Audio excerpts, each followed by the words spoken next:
विधानसभा निवडणुकीत अनेक ठिकाणी आपल्याला हाय व्होल्टेज निवडणूक बघायला मिळणार आहे। त्यात मुंबईकडे तर सगळ्यांचंच लक्ष असतं। मुंबई उत्तर मध्य इथे एकूण 6 विधानसभा मतदारसंघ आहेत। इथे विधानसभेचं गणित कसं असणार आहे हे आपण आज या व्हिडिओमधनं जाणून घेणार आहोत। नमस्कार, मी देवयानी आणि तुम्ही बघताय मुंबई तक। उत्तर मध्य मुंबई हा जो मतदारसंघ आहे, इथे लोकसभेला आतापर्यंत सगळ्या पक्षांना संधी मिळाली आहे। या भागात समाजातील विविध स्तराचे लोक राहतात। बीकेसी सारखं एक मोठं आर्थिक केंद्र इथे आपल्याला बघायला मिळतं।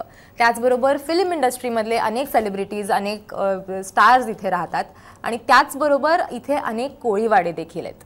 तर अनेक विकास कामंही आता इथे सुरू आहेत, म्हणजे मेट्रो असेल किंवा नवीन रस्ते असतील, त्यामुळे होणारं प्रदूषण असेल, असे विविध स्थानिक पातळीचे जे मुद्दे आहेत ते अर्थातच आपल्याला विधानसभा निवडणुकीत बघायला मिळणार आहेत, ते आपल्या समोर येणार आहेत। यावेळी लोकसभेत इथे काय झालं ते आपण समजून घेऊयात, म्हणजे आपल्याला विधानसभेचाही अंदाज बांधता येईल। यावेळेला लोकसभा निवडणुकीत वर्षा गायकवाड या काँग्रेसच्या उमेदवार होत्या, ज्या विजयी झाल्या। त्यांना 4,45,545 मतं होती। तर ॲडव्होकेट उज्ज्वल निकम हे भाजपचे उमेदवार होते, त्यांना 4,29,031 मतं मिळालेली होती, म्हणजे 16,514 मतांचा लीड हा वर्षा गायकवाड यांना मिळालेला होता। अगदी तोंडावर आलेल्या विधानसभा निवडणुकीत काय होईल याचा अंदाज बांधण्यासाठी आपल्याला 2019 निवडणुकीत काय झालं होतं ते जाणून घेणं महत्त्वाचं आहे। मुंबई उत्तर मध्य इथं एकूण 6 मतदारसंघ आहेत। आपण एक एक करून प्रत्येक ठिकाणी काय परिस्थिती आहे ते बघूयात। 2019 मध्ये विलेपार्ले इथे भाजपचे पराग अलवणी हे निवडून आलेले होते। 2004 असेल, 2009 असेल, विलेपार्ले इथे काँग्रेसची ही जागा होती, काँग्रेसचे उमेदवार इथे निवडून आलेले होते। मात्र 2014 मध्ये जेव्हा मोदी लाट आली तेव्हापासून ही जागा भाजपकडे असल्याचं आपल्याला बघायला मिळतंय। त्यामुळे यावेळी सुद्धा भाजप ही जागा राखू शकेल का हे बघणं महत्त्वाचं ठरणार आहे। पुढचा जो विधानसभेचा मतदारसंघ आहे तो म्हणजे चांदिवली। चांदिवली इथे सध्या दिलीप लांडे हे भाजपचे आमदार आहेत। 2009 आणि 14 मध्ये काँग्रेसचा गड असलेला चांदिवली हा दिलीप लांडे यांनी खेचून आणलेला होता। मात्र लोकसभेत आपण बघितलं तर चांदिवली इथून कुठल्या एका उमेदवाराला खूप फरकानं लीड मिळालाय किंवा एका उमेदवाराला खूप मतं मिळाली आहेत असं झालेलं नाहीये। त्याच्यामुळे विधानसभेत लोकांचा कल कुणाकडे असेल याचा अंदाज आपल्याला आत्ताच बांधता येणार नाहीये। मात्र विधानसभेत लोक कोणाला मत देतात, कोणाला त्यांची पसंती देतात हे बघणं नक्कीच इंटरेस्टिंग असणार आहे। या पुढचा जो विधानसभेचा मतदारसंघ आहे तो आहे कुर्ला। कुर्ल्यामध्ये आपण बघितलं तर मंगेश कुडाळकर हे सध्या शिवसेनेचे आमदार आहेत। 2014 आणि 19ला सुद्धा मंगेश कुडाळकर हेच निवडून आलेले होते, लोकांनी त्यांना पसंती दिलेली होती। मात्र लोकसभेच्या निवडणुकीत आपण जर बघितलं तर कुर्लामधून वर्षा गायकवाड यांना लीड मिळालेला होता।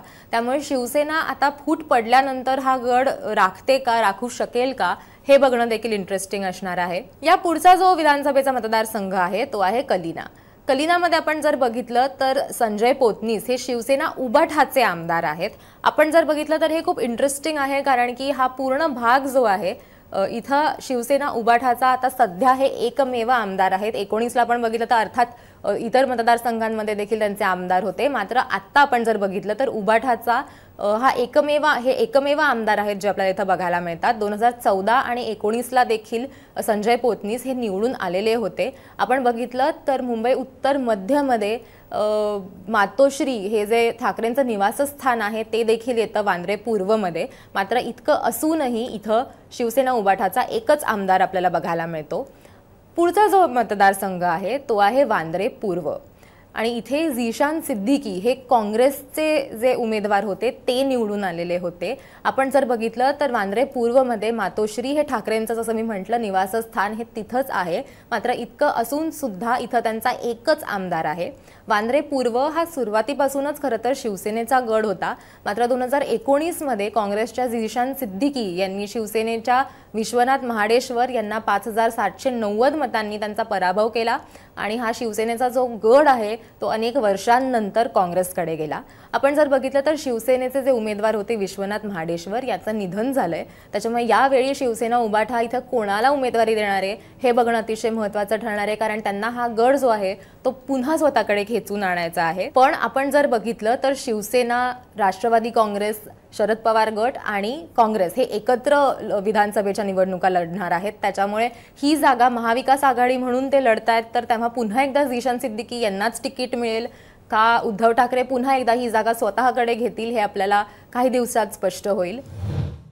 वांद्रे पश्चिम वांद्रे पश्चिम हा आजचा शेवटचा मतदारसंघ आहे जो आपण बघणार आहोत, जो मुंबई उत्तर मध्यमध्ये येतो. इथे आपण जर बघितलं तर आशिष शेलार हे जे भाजपचे वरिष्ठ नेते आहेत ते सध्या इथले आमदार आहेत. 2009 मध्ये वांद्रे पश्चिममध्ये बाबा सिद्दीकी हे आमदार म्हणून निवडून आलेले होते काँग्रेसकडनं. मात्र नंतरच्या ज्या दोन्ही निवडणुका झाल्या त्यावेळेस आशिष शेलार हेच निवडून आलेले होते. आता जर आपण बघितलं तर बाबा सिद्दीकी हे काँग्रेसमधून बाहेर पडलेले आहेत आणि त्यांनी अजित पवारांच्या राष्ट्रवादी बरोबर जाणं पसंत केलंय आणि राष्ट्रवादी ही सध्या एनडीए मध्ये आहे. त्याच्यामुळे एकंदरीतच आपण जर बघितलं तर आशिष शेलार यांच्यासाठी तशी फारशी कॉम्पिटिशन सध्या उरलेली नाहीये, कारण 2019 मध्ये देखील मोठ्या फरकानं आशिष शेलार हेच निवडून आलेले होते. आपण जर बघितलं तर झीशान सिद्दीकी हे जे वांद्रे पूर्व मधले उमेदवार आहेत, आमदार आहेत, त्यांचे बाबा सिद्दीकी हे वडील आहेत. मात्र अजूनही आपण बघितलं तर झीशान सिद्दीकी हे अजूनही काँग्रेसमध्ये आहेत, ते अजूनही आमदार आहेत. मात्र बाबा सिद्दीकी हे बाहेर पडलेले आहेत काँग्रेसमधनं आणि त्यांनी अजित पवार गटाबरोबर म्हणजे अजित पवारांच्या राष्ट्रवादी बरोबर जाणं पसंत केलेलं आहे. एकूणच आपण जर बघितलं तर मुंबई उत्तर मध्य इथं युतीचे 4 आणि आघाडीचे 2 आमदार असल्यानं आणि हे सगळंच सध्याचं जे फोडाफोडीचं राजकारण सुरू आहे त्याच्यामुळे कुठल्या मतदारसंघात कोणाला उमेदवारी देण्यात येईल, आपापसात त्यांच्या जागा वाटपावरनं भांडणं होतील का, शिवसेना उभाठा हा त्यांचा गड राखू शकेल का, पुन्हा खेचून आणू शकेल का स्वतःकडे, असे अनेक प्रश्न जे आहेत ते उपस्थित होतात. मात्र इथली निवडणूक ही रंजक होईल आणि लोकांचं इथं लक्ष असेल हे नक्की आहे. तुम्हाला इतर मतदारसंघांबद्दल जाणून घ्यायचं असेल, तुम्हाला त्याची माहिती हवी असेल तर मुंबई तक बघत रहा आणि आमच्या YouTube चॅनलला सबस्क्राईब करा.